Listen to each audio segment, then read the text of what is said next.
To me, a dog is the ultimate happy creature. A dog is happy because it lives in the moment. You know, a dog doesn't worry about its future or its 401k. It's not concerned with politics or Colin Kaepernick.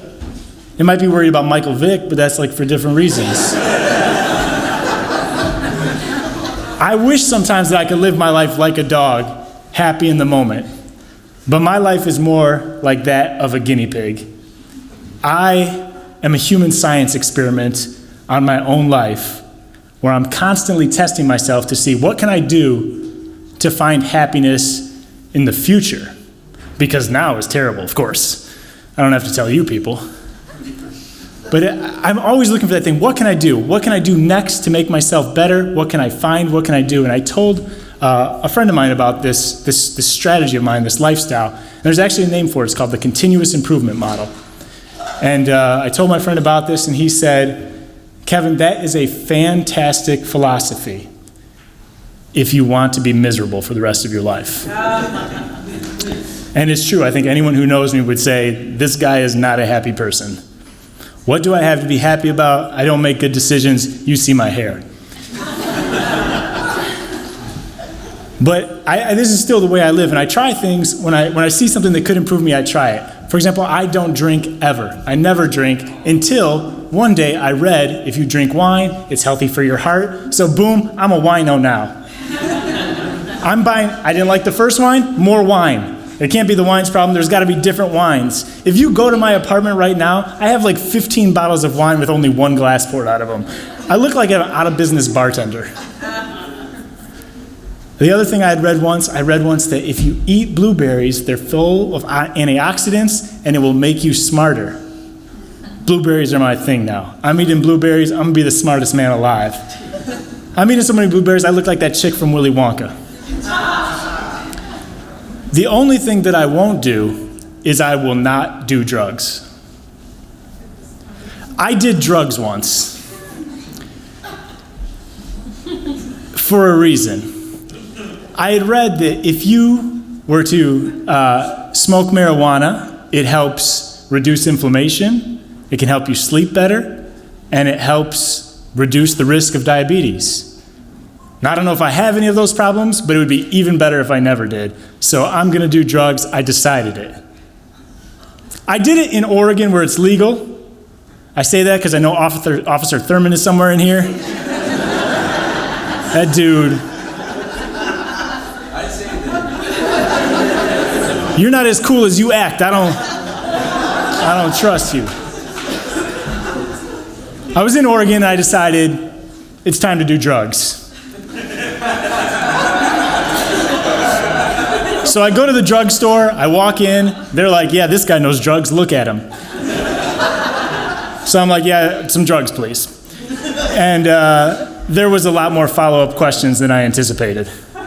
They're like throwing these terms out that I don't understand, like, what do you want, man? You want an indica, you want a sativa, what do you want? You want the perps, you want the blaze, what do you want? I'm like, you know me, man, I'm chill.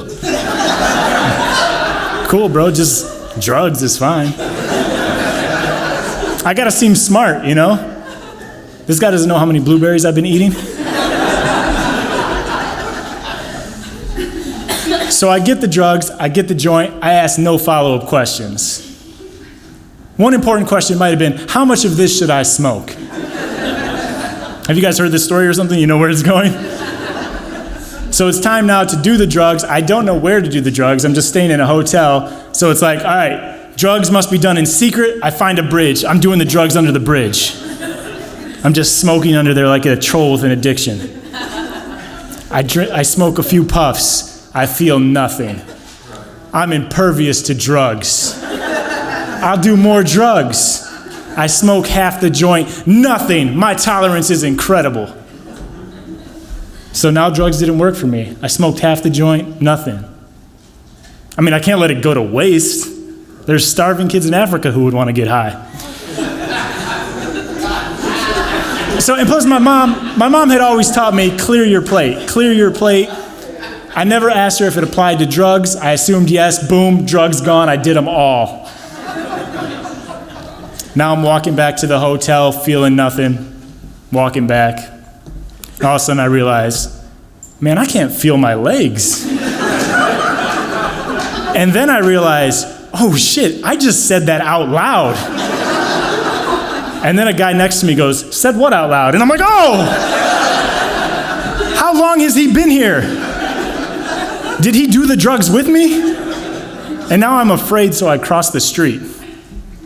That may not seem weird to you, but to this guy, someone next to him just went, said what out loud? And then ran away.